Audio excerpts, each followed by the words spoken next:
Hello viewers, আমি মোহাম্মদ মাসুক Ahmed, modern driving স্কুলের chief instructor এবং প্রোপাইটর। আপনাদেরকে স্বাগত জানাই মডার্ন ড্রাইভিং স্কুলের ইউটিউব চ্যানেলে। আমরা আজকে যে জিনিসটা শিখবো, আমরা গত ভিডিওতে বলেছিলাম যে আজকে আমরা ইলেকট্রনিক্স চুইসগুলো শিখবো। তো আসুন আমরা ইলেকট্রনিক চুইসগুলো দেখে নিই। ধন্যবাদ। তো ভিউয়ার্স, আজকে আমরা শিখব কিভাবে একটা গাড়ির ইলেকট্রনিক চুইসগুলা ব্যবহার করতে হয়। তার মধ্যে প্রথমেই আসছে যে গাড়ির দরজার যে সাইডের যে গ্লাসগুলো থাকে এগুলা কিভাবে তুলতে হয়, উপরের দিকে কিভাবে তুলতে হয়, নিচের দিকে কিভাবে নামাইতে হয়। আসুন আমরা এগুলো শিখি।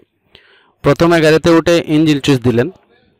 ইঞ্জিন চুইস দেওয়ার পরে এগুলো কাজ করবে না, এগুলো কাজ করবে না। ইঞ্জিন চুইস দেওয়ার পরে এই যে চুইসটাকে দেখতে পারতেছেন, এক একটা, এটা হচ্ছে সামনের ডানের দরজা, এটা হচ্ছে সামনের বামের দরজা, এটা হচ্ছে পিছনের বামের দরজা, এটা হচ্ছে পিছনের ডানের দরজা, এটা হচ্ছে পুরা গাড়ি লক করার জন্য, আর এটা হচ্ছে গ্লাসকে লক করার জন্য।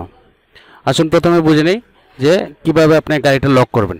এটা চাপ দিলেন, চাপ দিলে গাড়িটা লক হবে। এখানে চাপ দিলেন, গাড়িটা আনলক হবে।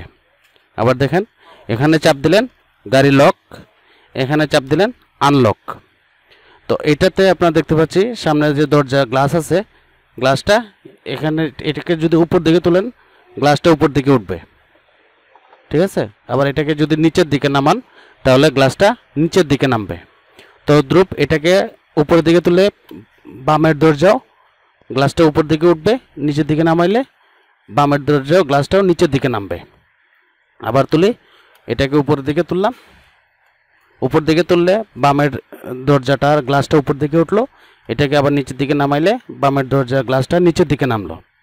তদ্রুপ সেম, এগুলোও সেম কন্ডিশন, যে আপনি যেটাকে উপর দিকে তুলবেন ওই গ্লাসটাই উপর দিকে উঠবে, যেটাকে নিচের দিকে নামাবেন ওই গ্লাসটাই নিচের দিকে নামবে। এখন যদি আমরা এটাকে চাপ দিয়ে তারপরে এগুলোকে কাজ করবে না, এগুলা লক হয়ে যাবে। শুধুমাত্র ড্রাইভিং সিট ব্যতীত বাকি একটা উঠবে না। এটা লক করার পরেও ড্রাইভিং সিটের যে গ্লাসটা আছে ওইটা আপনার ওঠানামা করবে, কিন্তু বাকিগুলা ওঠানামা করবে না, সবগুলা লক হয়ে যাবে। মনে রাখবেন, এটাতে গ্লাস লক, এটা থেকে গাড়ি লক হবে, এটাতে গ্লাস ওঠানামা করবে। এরপরে এটা দেখা যাচ্ছে এখানে একটা, এটাকে যদি এই যে দেখতে পাচ্ছেন গাড়ির চুইস আছে, ভালো করে লক্ষ্য করলে দেখতে পারবেন গাড়ির একটা ছবি এখানে আছে। এটাকে যদি আপনি এইভাবে টান দেন তাহলে সামনের যে বনেটটা আছে ওইটা খুলবে। আবার দেখুন, এটাকে যদি এইভাবে টান দেন তাহলে সামনের বনেটটা খুলবে, বনেটের লকটা খুলবে, তাহলেই লকটা খোলা যাবে, না হলে গাড়ির লকটা খুলবে না।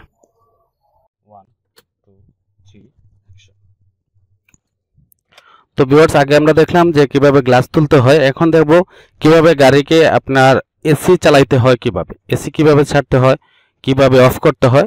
এসিটা আমরা এখন খুব ভালো করে দেখে, এগুলা খুব ভালো করে দেখে বুঝে নেব। তো প্রথমে আমরা চাবি ঘুরাইয়া ইঞ্জিন চুইস দিলাম। ইঞ্জিন চুইস দেওয়ার পরে আমরা স্টার্ট দিলাম। এখন আপনারা আশা করি শুনতে পাচ্ছেন গাড়ি স্টার্ট হয়ে গেল। স্টার্ট হওয়ার পরে দেখুন আমরা এখানে এই যে যেটা লাফালাফি করতেছে, আপনি স্টার্ট যদি হয়, স্টার্ট দেওয়ার পরে সামান্য অ্যাক্সেলেটর চাপ দিলেন, চাপ দেওয়ার পরে এটা যদি লাফালাফি না করে তাহলে গাড়ি স্টার্ট থাকবে, আর গাড়ি স্টার্ট অফ হবে না। সামান্য একটু অ্যাক্সেলেটরে চাপ দেবেন, চাপ দিলে এটা লাফালাফি বন্ধ হবে। তো আসুন আমরা এসিটা বুঝে নিই। এসির আমরা এই পাশ থেকে আসি, এটাকে দেখা যাচ্ছে এসি, এটা হচ্ছে ইকন, এটা হচ্ছে আমরা যে পিছনের যে গ্লাসটা আছে ওইটাকে যদি এইভাবে চাপ দিই তাহলে লাল বাতি জ্বলছে। পিছনের গ্লাসটা যদি গুলা হয়, কখনো বৃষ্টির দিনে হোক ঠান্ডায় হোক যেভাবেই হোক, যদি খুব বেশি গুলা হয়ে যায় এটাকে চাপ দিলে পিছনের গ্লাসটা ক্লিয়ার হবে। অফ করে দিলাম, অফ করে দিলে এটা আর জ্বলবে না, সাধারণত এটা অফ হয়ে গেল। আমরা যদি এসি চুইস দিই তাহলে এই যে এসি, এসি A/C হচ্ছে এয়ার কন্ডিশন। এয়ার কন্ডিশন আমরা সাধারণত যেটা বলছি, এয়ার কন্ডিশন মানে ঠান্ডা বাতাস যেটা দেওয়াতে আসবে। আমরা যদি এসি চুইস দিই আর এটাকে যদি না দেয়া থাকে, যেমন ধরেন এই ঠান্ডা দেওয়া আছে, আমি এসিটা ছেড়ে দিলাম, ছেড়ে দেওয়ার পরে যদি আমি এটাকে না দিই তাহলে ঠান্ডা বাতাস আসবে না। যদি আমি এটাকে চাপ দিই তাহলেই ঠান্ডা বাতাস আসবে। এটাতে সাধারণত কাজ করতেছে না, বাতিটা আসার কথা বাতি, এটা বাতি কাজ করতেছে না। তো এটাকে চাপ দিলে গ্রিন বাতি জ্বলবে, সবুজ একটা বাতি জ্বলবে। তো এসিতে চুইস দেওয়ার পরে তখন আমরা ঠান্ডা বাতাস আসবে, গাড়ির ভিতরটা ঠান্ডা হবে।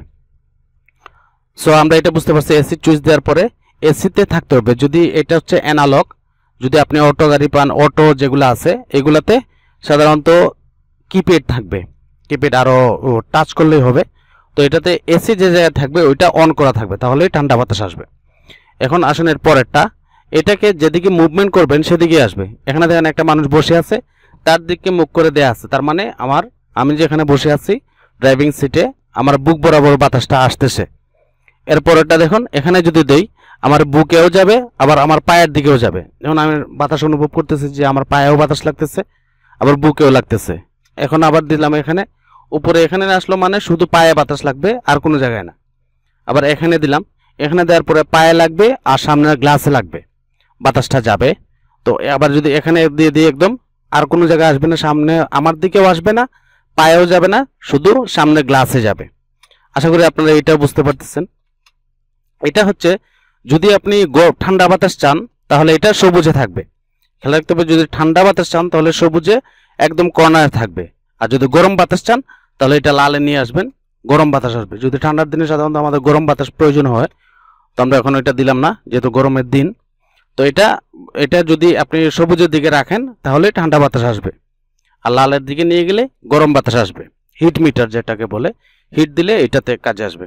এখন হচ্ছে এটাকে আপনি এসি কতটুকু স্পিডে চান, আস্তে আস্তে চলবে না স্পিডে চলবে, মানে বেশি ঠান্ডা হবে না কম হবে, এটাকে যদি আপনি বাড়াইলেই এসিটা আশা করি আপনারা একটা শাঁসার শব্দ শুনতে পাচ্ছেন। এই যে স্পিডে চলতেছে এসি, মানে গাড়ির ভিতরটা খুব তাড়াতাড়ি ঠান্ডা হয়ে যাবে। আবার এই একদম ল, এল ল, আর একদম অফ। আবার এই লতে হালকাভাবে চলবে, কখনো স্পিড বাড়বে না, এটা অটোমেটিকলি বাড়ে না, আপনি যেভাবে কন্ট্রোল করবেন সেভাবেই আসবে। ওকে, তাহলে আমরা এখানে আর একটা চুইস দেখতে পাচ্ছি। এটাকে যদি এদিকে রাখেন তাহলে গাড়ির ভিতরে বাতাসটা আসবে এবং কি পুরা গাড়ির উপর দিকেই বাতাসটা থাকবে। আর এটা যদি হয় তা গাড়ির নিচ দিকে, মানে গাড়ির যে ইঞ্জিন আছে ইঞ্জিনের নিচ দিকে বাতাসটা চলে যাবে, গেটটা লক হয়ে যাবে। তো এটাকে এখানে যদি দিয়ে দেন তো গেটটা ওপেন হবে যেন গাড়ির ভিতরে বাতাসটা আসে।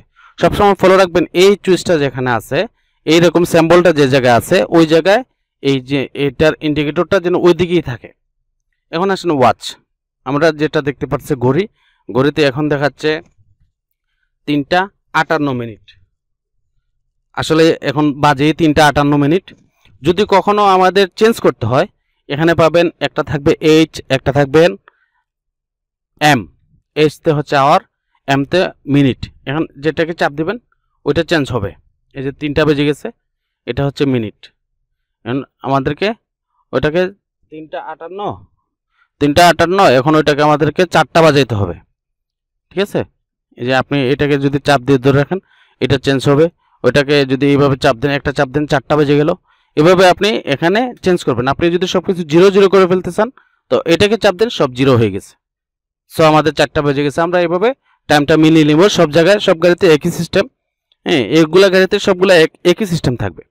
এখন আসলে আমাদের ইমার্জেন্সি সিগন্যাল, মানে সবগুলা সিগন্যাল একসাথে জ্বলবে। এরকম যদি হয় তাহলে এই যে একটা সিম্বল দেখতে পাচ্ছেন, এটা যেখানে থাকুক, এটা এখানেও থাকতে পারে, এখানেও থাকতে পারে, এখানেও থাকতে পারে, হ্যাঁ, যে কোনো জায়গায় থাকুক, এটাকে যদি আপনি এইভাবে চাপ দেন তাহলে সোজাসুজি সিগন্যাল জ্বলবে যে সোজাসুজি গাড়ি যাবে এই কারণে। অথবা ইমার্জেন্সি যদি হয়, গাড়ি মানুষকে নিয়ে খুব তাড়াতাড়ি পৌঁছাতে হবে, গাড়িতে রুগী আছে, এরকম যদি হয় তাহলে সাধারণত আমরা এইটা ব্যবহার করি।